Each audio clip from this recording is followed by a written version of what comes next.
Lee, I'm going to go to you now, right? I'm going to ask for your number 3, mate. Again, with you two lads, I don't know what's coming.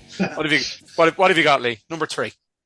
Right. Okay. So I'm going to go with a Steve Augeri one. Well, this is off the album that I didn't actually like the album much, which was The Generations, which is the second one, where they decided to share vocals a little bit within the band. Faith in the Heartland. What a track. What a track. Yep. And they also redid this later on with Pineda on his first outing, A Revelation. And they're both great, but they sound so similar. Mm-hmm. I mean, I don't know why. I can understand doing old tracks, but they did a track from Generations. It sounds near enough the same. But this is again quite epic for Journey. A standout track on the album for sure, in my opinion. So melodic again. I mean, that's what they're all about, isn't it? Melody, soaring. Yeah. This whole song soars, basically. Yeah. But Faith in the Heartland, it's just amazing stuff. So Faith in the Heartland from Generations. Outstanding. Absolutely loving your approach to this video. I think it's something a bit different, and yeah, I love the tack you've come with it. Mark Clore, what have you got for your number 3, my friend? Okay, this one is pretty predictable, but it's such a fucking good song. I couldn't not pick it just because it's popular. Separate Ways. Oh, what can I say about this song? It's just it is the pinnacle of Journey as far as rock songs. I kind of classify. I mean, I love the ballads. Don't get me wrong. I could have filled up a list with great Journey ballads. This song, for the very first time I heard it in '83, those opening that synth, those John Cale keys. Yeah. It was unlike anything I had ever heard. It was unlike anything I expected from Journey. And this song has just, it's just taken on a life of its own.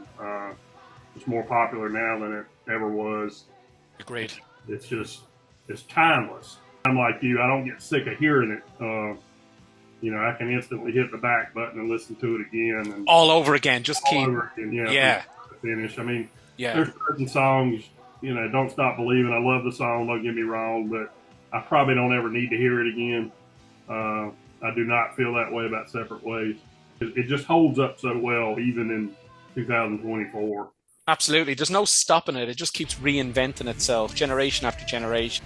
Right. Good choices, lads. Love that. I'm going to go to my number 3. I'm going to go with Be Good to Yourself from 1986's Raised on Radio, which I have here behind me. I'm going to be honest. I think I've softened on this album these days over the last 4 years since we last discussed Journey and this kind of depth. I'm going to be honest. I adore it. And Mark, I'm going to give you some credit on that. You brought, Dean's version of Suzanne to my ears, and I've been obsessed with the song Suzanne ever since, particularly with Dean singing it. Be Good to Yourself from Raised on Radio. Now look, we've mentioned, Lee, you've kind of said it yourself a couple of times there,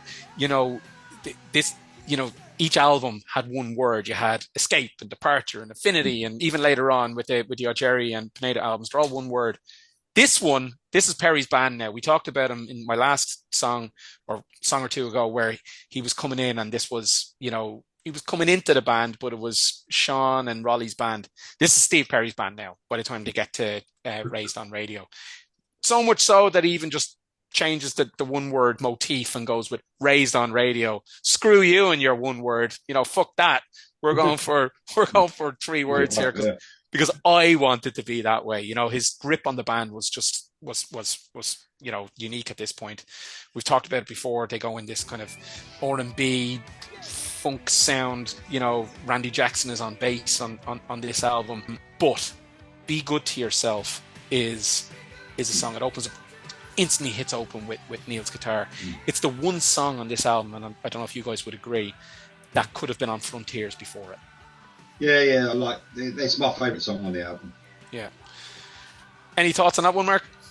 Yeah, I was just going to torture you a little bit and show you my... That's the 86 lineup Love it. that I did see.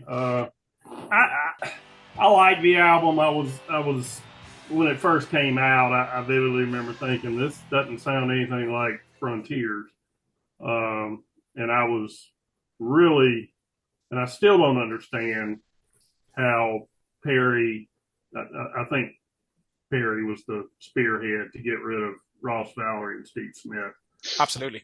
I still don't understand that decision, especially Ross Valerie. I mean, he was there with Neil from the beginning. I can't believe Neil allowed that to happen. Well, I did say in one of my videos, Mark, that Kane and Sean were willing to do whatever Perry wanted at this point. He'd done a solo album. If they wanted him back, they wanted their band back. He was the dictator of the band at this point. If he wanted them out, they were out. Yeah, I get that.